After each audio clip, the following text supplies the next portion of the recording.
I'm Katrina Reschke. I directed and wrote the film. I'm originally from Minnesota. I'm Fernandez. I am the editor for Dirty Words, and I'm originally from Sacramento. The film captures actually it's word for word a time that I was harassed in an elevator by a stranger. And then sort of the ensuing mental state that you kind of fall into after having an experience like that. On a really practical basis, it's sensitive content, so we definitely had to navigate, the things that were happening on screen and being said were of a violent verbal nature, and so just making sure everyone on set, including the crew, felt comfortable and safe, because a lot of that language can be very triggering and disturbing.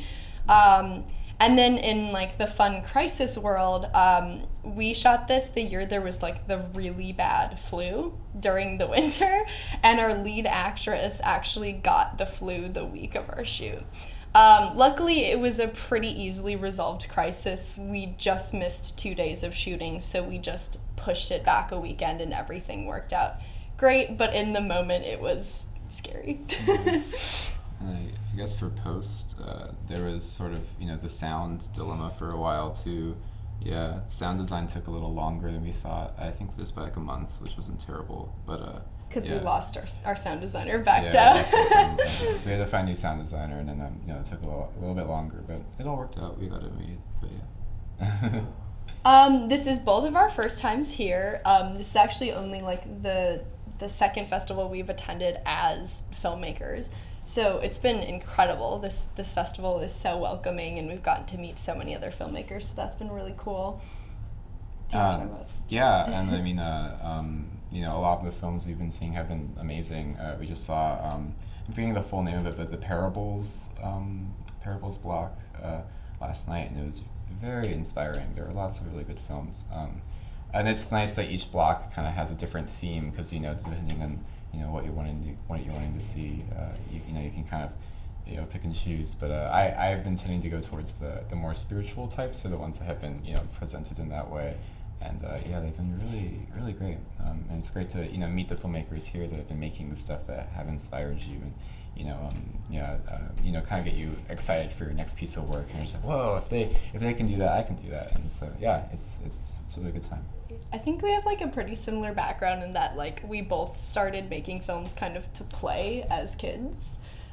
We were part of the generation that digital cameras were a part of being a kid, and so that was... YouTube came around, and we were just getting into 5th and 6th grade and all that, and it was just the perfect time to kind of put things out there and stuff, because we've made lots of films just growing up, just playing around, just shooting something with a phone or some really cheap camera or whatever, and just put it to the internet and see what happens. But I think and then more as an adult, I would just say I'm very motivated by I think things that make me angry tend to be where I make films, and this film is a great example of that, because it just gives you that creative fire, and you're so motivated as a creator when you have that thing that you want to change, or that you're really intensely passionate about. Yeah, for sure.